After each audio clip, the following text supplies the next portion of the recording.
오늘 아침에 주신 하나님 말씀은 신약 성경 요한일서 2장 1절과 2절 두 구절 되겠습니다. 제가 갖고 있는 신약 성경책 388면에 있습니다.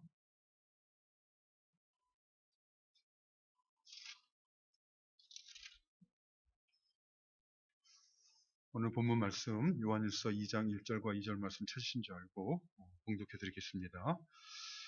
나의 자녀들아, 내가 이것을 너희에게 쓰면 너희로 죄를 범하지 않게 하려 함이라. 만일 누가 죄를 범하여도 아버지 앞에서 우리에게 대언자가 있으니 곧 의로우신 예수 그리스도시라. 그는 우리 죄를 위한 화목제물이니 우리만 위할 뿐 아니요 온 세상의 죄를 위하심이라. 아멘. 우리가 살펴보고 있는 이 요한 1서는 신자들이 나누는 영적인 교제, 신앙의 교제에 대해서 교훈하고 있는 서신서입니다. 신자들이 신앙생활을 할 때 같은 믿음을 가지고 있는 성도들과 함께 믿음의 교제를 하며 또 영적인 사귐을 가지는 것은 매우 중요합니다.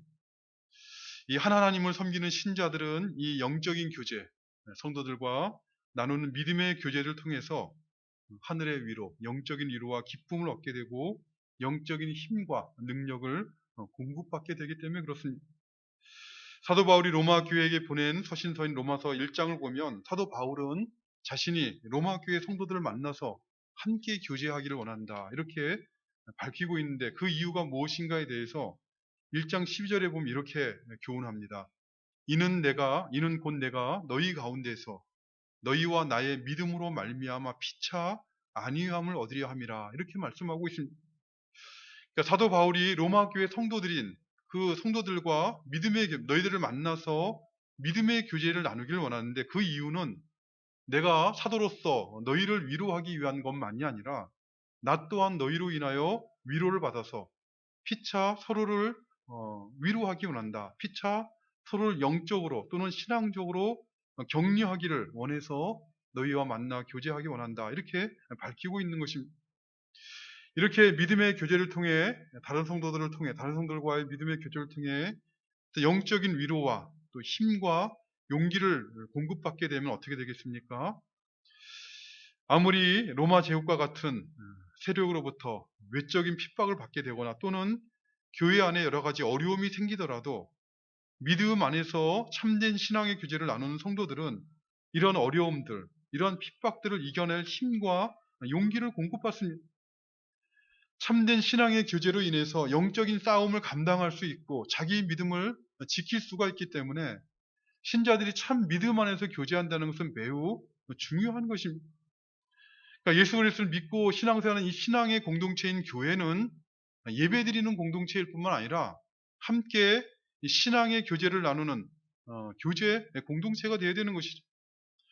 겉으로만 알고 지내는 것이 아니라 다른 사람의 집에 수저가 몇 개 있다는 것을 아는 그런 차원에서 서로를 아는 것이 아니라 믿음 안에서 서로의 믿음을 위로하고 격려하는 그런 영적 사귐을 가지는 신앙생활하는 것이 매우 중요하다는 것입니다. 그런데 실제적인 문제는 어떻게 하면 이러한 신앙의 교제를 할 수 있는가 하는 것이죠. 우리 모두는 다 그것을 알고 참된 신앙의 교제를 나누고 싶습니다. 영적인 교제를 나누며 신앙생활을 하고 싶지만 그러나 그것이 어려운 것이죠. 여러 가지 이유가 있겠지만 가장 근본적인 이유는 이 믿음의 교제를 나눌 때 또는 영적인 사귐을 할 때 우리가 어떤 것에 근거해서 무엇의 기초에서 이러한 나눔을 가져야 될 것인가에 대한 이해가 부족하기 때문에 그렇습니다. 믿음 안에서 신앙의 교제를 하려면 믿음의 영적인 사귐을 나누려면 그 사귐의 기초가 무엇인지 알아야 됩니다. 기초가 없이는 든든한 건물이 세워질 수가 없고 기초가 있더라도 바른 기초 위에 세워지지 않으면 예를 들면 모래 위에 세워진 건물 같으면 바람이 불거나 흔들어 버리면 다 쉽게 무너져 버립니다. 그러나 든든한 기초 위에 세워진 건물은 바람이 불 때는 물건이와 지진이 나도 쉽게 무너지지 않습니다. 마찬가지로 신앙생활하는 성도들이 믿음 안에서 참된 교제를 나누면 신앙의 사귐을 가지려면 그 사귐의 기초가 무엇의 기초에서 그 사귐을 가져야 될 것인가 하는 것을 분명히 이해해야 된다는 것입니다. 신자는 무엇을 기초로 해서 서로 믿음의 교제를 가지고 사귐을 갖게 되는 것입니까? 사도 요한은 요한일서 1장 6절에서 교훈하기를 만일 우리가 하나님과 사귐이 있다 하고 어둠에 행하면 거짓말을 하고 진리를 행하지 아니함이거니와 그가 빛 가운데 계신 것 같이 우리도 빛 가운데 행하면 우리가 서로 사귐이 있다라고 교훈하고 있습니다. 사실 신자들 간의 교제의 가장 기초는 하나님과의 사귐입니다. 하나님과 교제하는 것인데 이 하나님과 교제한다는 것을 사도 요한은 빛 가운데 행한다 이렇게 바꾸어서 교훈하고 있습니다. 그러니까 성도들 간에 나누는 믿음의 교제의 가장 근본적인 기초가 되는 것은 빛 가운데 행하는 것입니다. 어둠에 행하는 사람은 진정한 의미에서 성도들과의 교제를 나눌 수 없습니다. 어둠에 행하면서 교제를 한다라고 하게 되면 그것은 믿음 안에서 나누는 신앙의 교제라고 할 수 없습니다. 어둠에서 행하는 사람의 영적인 상태는 불신자와 마찬가지이기 때문에 어둠에 행하는 사람과는 신앙의 교제를 나눌 수 없는 것입니다. 하나님께서 빛 가운데 계신 것 같이 오직 빛 가운데 행하는 사람만이 서로 영적인 교제와 사귐을 가질 수가 있습니다. 근데 이 빛 가운데 행한다는 것은 신자가 스스로 빛이 되어서 행한다라는 것이 아니라 참 빛이 되시는 하나님에게 비춤을 받아서 그 빛이신 하나님 앞에 행하는 것을 의미하는 것입니다. 우리가 빛에 비춤을 받으면 어떻게 됩니까? 어둠 가운데 있으면 아무것도 보이지 않지만 빛이 있으면 보이죠. 모든 것이 보이겠지만 무엇보다 먼저 자기 자신이 보입니다. 내가 어떤 존재인지 하는 실상이 보이는 것이죠. 반면에 어둠에서 행하는 사람은 볼 수가 없는 것이죠. 어둠에 행하는 사람은 혹시 볼 수 있다라고 보는 것처럼 외친다 할지라도 사실은 볼 수 없는 것입니다. 이 어둠에 행하는 사람들이 볼 수 있는 것처럼 외칠 수 있는 것은 사람들이 다 맹인이기 때문에 목소리 큰 사람이 진리가 되는 세상이기 때문에 어두운 사람들, 어둠 가운데 있는 사람들은 어둠 가운데 있는 사람들을 보고 큰 소리로 외치는 것입니다. 재물이 있거나 권력이 있는 사람들이 법이 되는 것이죠. 그러나 그들은 자기 옷에, 자기 몸에 더러운 것이 붙어 있다는 것을 볼 수가 없습니다. 반면에 빛 가운데 행하는 사람은 자신의 부족함과 연약함, 자신의 허물과 죄악들을 보게 되는 것입니다. 빛 가운데 행하는 사람은 빛이신 하나님 앞에서 살아가는 사람이요. 그는 거룩하신 하나님 앞에 자기의 실상을 깨달음으로 자기 죄를 자복하고 예수 그리스도의 보혈로 인하여 죄 용서하시는 은혜를 입을 뿐만 아니라 불의함을 깨끗하게 하시는 은혜를 입게 되는 것입니다. 우리가 인생을 살아가면서 여러 사람들을 만나며 살아갑니다마는 함께 세상적으로도 사귀기가 힘든 사람들이 있습니다. 가장 대표적인 유형의 사람은 자신의 부족함이나 연약함을 인정하지 않는 사람이죠. 사람이 신이 아닌데 하나님이 아닌데 어떻게 완벽할 수 있겠습니까? 실수하고 잘못할 수 있는 것입니다. 그런데 자신의 연약함, 자신의 허물, 자신의 잘못을 전혀 인식하지 않고 잘난 체하며 살아가는 사람과 같이 살아가는 것은 결코 쉽지 않습니다. 항상 자신은 옳다, 나는 바르다고 주장하면서 나와 다른 사람은 항상 틀렸다고 비난하거나 가르치려고 하는 사람은 그런 사람은 부부 사이일지라도 결혼하신 분들은 알겠지만 모르는 것이 더 좋겠지만 부부 사이일지라도 그런 배우자와 함께 살아가는 것은 매우 힘들고 고통스러운 것입니다.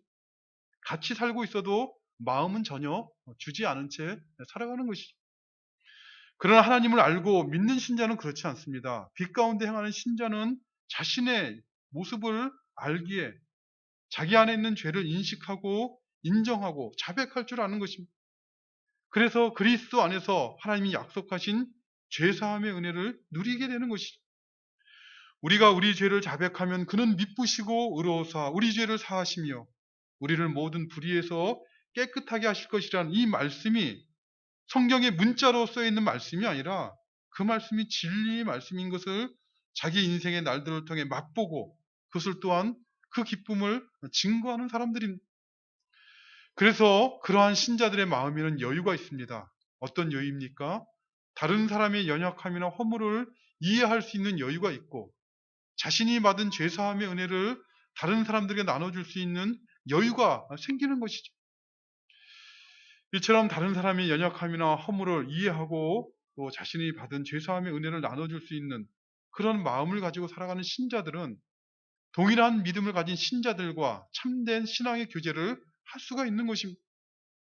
함께 살아가서 나타나는 연약함이나 부족함이 있을지라도 그것을 자신의 것인 것처럼 이해하고 은혜로 대하기 때문에 믿음의 교제를 나눌 수가 있는 것입니다. 그러나 오해는 하지 말아야 합니다. 빛 가운데 행하는 신자는 자신의 연약함과 허물들, 자기 안에 있는 죄를 자백하고 죄사함의 은혜를 누리는 사람이라고 해서 항상 죄를 짓고 그것을 자복하는 삶을 사는 것으로 오해하지는 말라는 것입니다. 마치 다람쥐가 쳇바퀴를 돌듯이 죄를 짓고 그 죄를 자백하고 그래서 예수님의 보혈로 용서받고 또다시 죄를 짓고 또 자백하고 또 용서받고 마치 다람쥐가 쳇바퀴를 돌듯이 영적으로 그런 쳇바퀴를 돌리는 그런 삶을 사는 것처럼 오해해서는 안 된다는 것입니다. 오늘 본문을 포함해서 2장 전체에서 교훈하고 있는 것이 바로 이러한 오해와 관련된 교훈의 말씀인데 오늘 본문 말씀은 그 서론 부분입니다. 오늘 본문을 시작하는 2장 1절 말씀을 보면 나의 자녀들아 내가 이것을 너희에게 쓰면 너희로 죄를 범하지 않게 하려 함이라 라고 말씀하고 있습니다. 앞에서 교훈한 것처럼 이런 것을 썼는데 앞에서 교훈한 것처럼 빛 가운데 행하는 신자는 자기 죄를 자백하고 죄 용서하시는 하나님의 은혜를 입게 되는 것이라 이렇게 교훈했다고 해서 그래서 빛 가운데 행하는 사람이 항상 죄를 짓고 그래서 빛 가운데 행하는 신자는 죄 짓는다는 것을 정당한 삶을 사는 것이 아니라는 것을 그것을 교훈할 목적 그것이 아니라는 것을 교훈하려는 목적으로 이 교훈을 줬다 이렇게 말씀하고 있는 것이죠. 생각해 보십시오. 참으로 그렇습니다. 어둠에 행하는 사람은 자기 모습을 볼 수 없지만 그러나 빛 가운데 행하는 사람은 자기의 모습을 확인하게 됩니다. 어둠 가운데 행하는 사람은 자기 모습을 볼 수 없는 사람이기 때문에 자기 몸에 붙어있는 더럽고 추한 것들을 볼 수가 없어서 그것을 항상 붙여놓고 뗄 마음이 없는 것이죠. 그러나 빛 가운데 행하는 사람은 어떻습니까? 빛의 비춤을 받아서 자기 몸에 붙어있는 더럽고 취한 것을 볼 수 있는 사람들은 그걸 어떻게 하겠습니까? 그대로 두고 다니겠습니까? 만일 그대로 두고 다닌다면 그는 자기 몸에 더럽고 추한 것이 붙어있다는 것을 보지도 알지도 못하는 사람입니다. 아무리 그가 빛 가운데 내가 있다라고 그렇게 큰 소리로 외칠지라도 자기 몸에 붙어있는 그 더러운 것들을 떼려고 애쓰지 않고 있다면 그는 어두운 가운데 있는 사람인 것입니다. 자기 몸에 붙어있는 더럽고 악한 것을 취한 것을 볼 수 있는 사람은 그 더럽고 취한 것을 자기 몸에서 떼어내려고 할 것입니다. 물론 쉽게 떨어지지는 않겠지만 비누도 사용해보고 세정제도 사용해보고 물도 뿌려서 자기 몸에 붙어있는 더러운 것을 떼어내려고 애쓰는 것이 그것이 빛 가운데 있는 사람의 정상적인 모습인 것입니다. 이처럼 마찬가지로 빛이신 하나님 앞에서 행하는 사람은 1장에서 이미 우리가 살펴본 것처럼 자기 몸에 붙어있는 더럽고 추한 죄악을 하나님 앞에 나아가 자백하고 고백하여서 죄사함의 은혜를 누릴 뿐만 아니라 또한 자기 몸에 붙어있는 그런 더러운 것들을 하나님 앞에 죄악된 것들을 떼어놓으려고 영적인 싸움을 싸우는 것입니다. 그렇기 때문에 사도 요한은 내가 이것을 너희에게 쓰는 것은 너희로 죄를 범하지 않게 하려 함이라 라고 교훈한 것입니다. 참으로 그렇습니다. 하나님의 은혜로 심령이 거듭난 신자들, 빛이신 하나님 앞에 살아가는 신자들은 죄를 범치 않으려고 노력하게 되어 있습니다.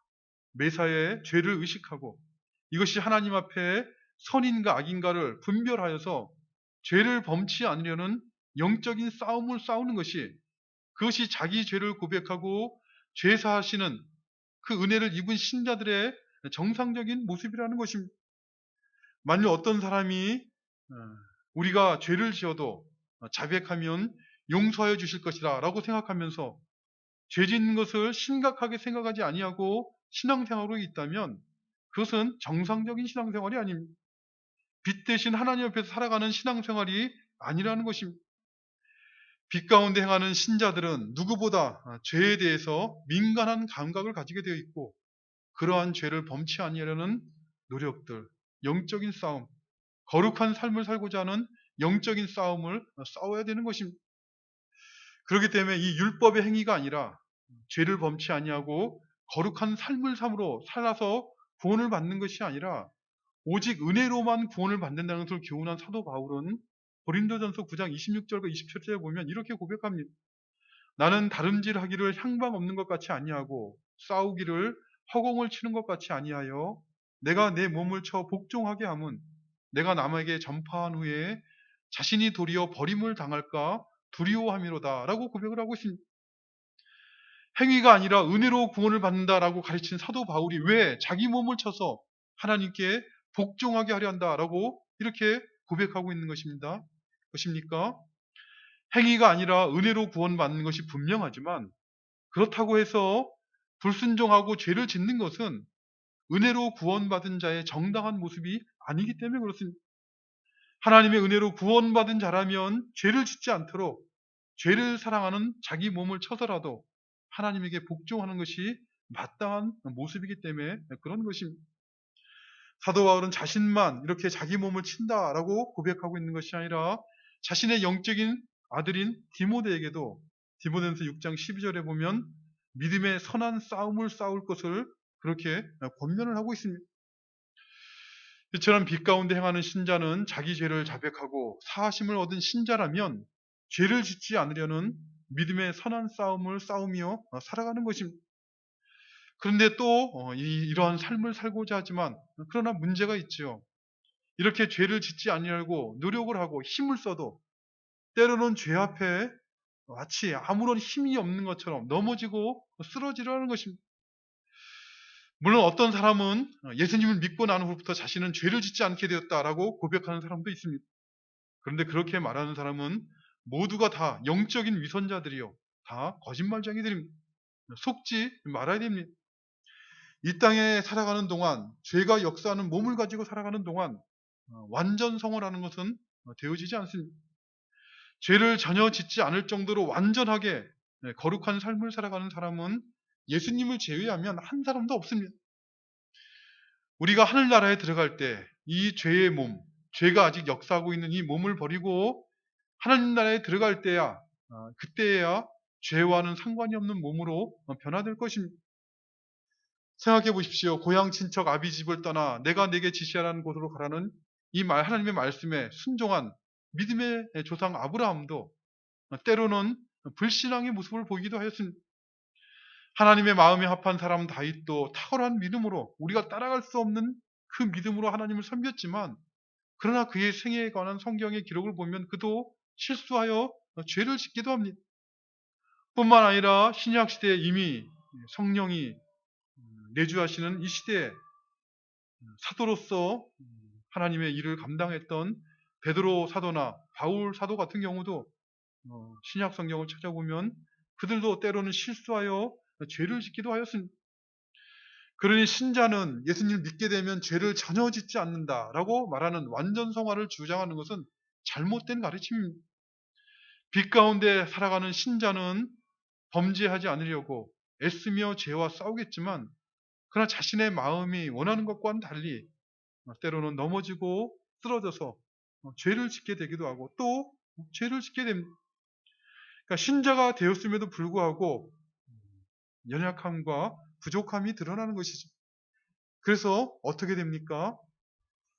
적지 않은 사람들이 자신의 지혜와 능력의 한계를 깨닫고 포기합니다. 예수님을 믿어도 어쩔 수 없다라고 생각하며 죄와의 싸움을 포기한 채 믿음의 선한 싸움을 싸우는 것을 포기한 채 신앙생활을 하는 것입니다. 이것을 잘 아는 사도 바울은 내가 이것을 너희에게 쓰면 너희로 죄를 범하지 않게 하려 함이라 라고 교훈한 후에 이어지는 말씀에서 만일 누가 죄를 범하여도 아버지 앞에서 우리에게 대언자가 있으니 곧 의로우신 예수 그리스도시라. 그는 우리 죄를 위한 화목제물이니 우리만 위할 뿐 아니요 온 세상에 죄를 위하심이라 라고 교훈하였습니다. 무슨 말입니까? 죄와 싸우다가 믿음으로 하나님 앞에 살기 위해서 믿음의 싸움을 싸우다가 그러다가 혹시 죄를 짓더라도 그럴지라도 자신의 능력의 무능함이나 자신의 지혜의 어리석음 앞에 좌절하지 말고 포기하지 말고 예수 그리스도를 바라보라는 것입니다. 예수 그리스도는 아버지 앞에서 우리의 대언자가 되신다 이렇게 말씀하고 있는데 이 대언자라는 말은 변호사라 이런 뜻입니다. 생각해 보십시오. 죄를 자복하고 회개하여 죄 용서를 받았는데 우리가 하나님의 빛의 비춤을 받아서 죄를 자복하고 회개하고 죄 용서를 받았는데 그래서 나름대로 죄를 짓지 않으려고 믿음의 싸움을 싸우는 삶을 살았는데 그래서 다시 죄를 짓게 되면 어떻게 됩니까? 다시 죄를 짓게 되면 할 말이 없는 것이죠. 스스로 변호할 힘이 없는 것입니다. 변명할 힘이 없는 것이죠.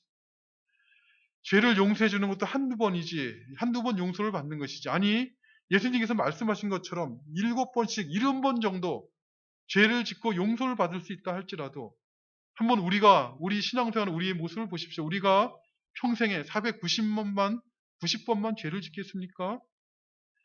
생각보다 너무 많은 죄를 짓다 보면 할 말이 없는 것입니다. 아버지 앞에 나아갈 엄두조차 나지 않는 것입니다. 그래서 이러한 상태로 신앙생활한 신자들이 사실 적지 않습니다.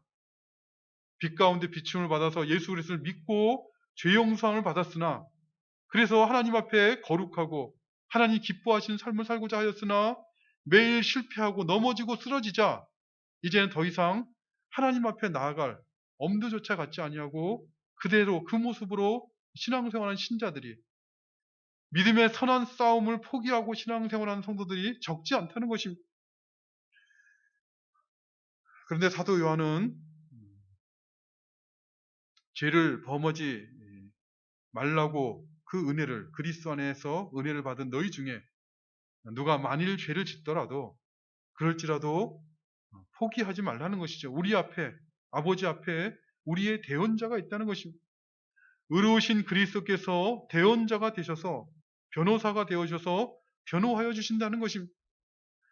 화목 제물이 되신 예수 그리스도께서 십자가에서 흘리신 그 보혈은 우리의 죄뿐만 아니라 오고 오는 모든 시대를 통해 온 세상에 부르심을 받은 모든 사람들의 죄를 속할 충분한 능력이 있는 그런 보혈이라는 것입니다.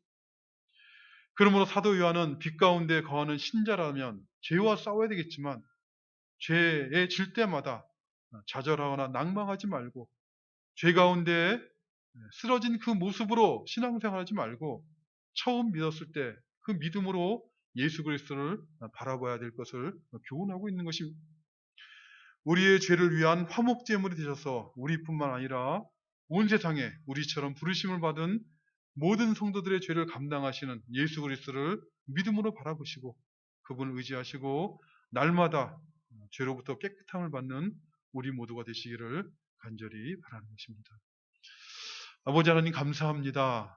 참으로 하나님 앞에 나아가면 나아갈수록 우리의 허물과 연약함을 고백하지 않을 수 없는 저희들인데 예수 그리스도의 십자가 보혈로 모든 죄악들을 용서하여 주셨음을 이 시간 또한 믿고 또 감사를 드리옵나이다. 매일매일 믿음의 선한 싸움을 싸울 수 있도록 성령으로 주의 말씀으로 성도들의 심령을 붙잡아 주시고 빛 대신 하나님 앞에 나아가는 기쁨을 알아가는 복된 신앙생활을 할 수 있도록 도와주시옵소서. 예수님의 이름으로 기도드리옵나이다. 아멘.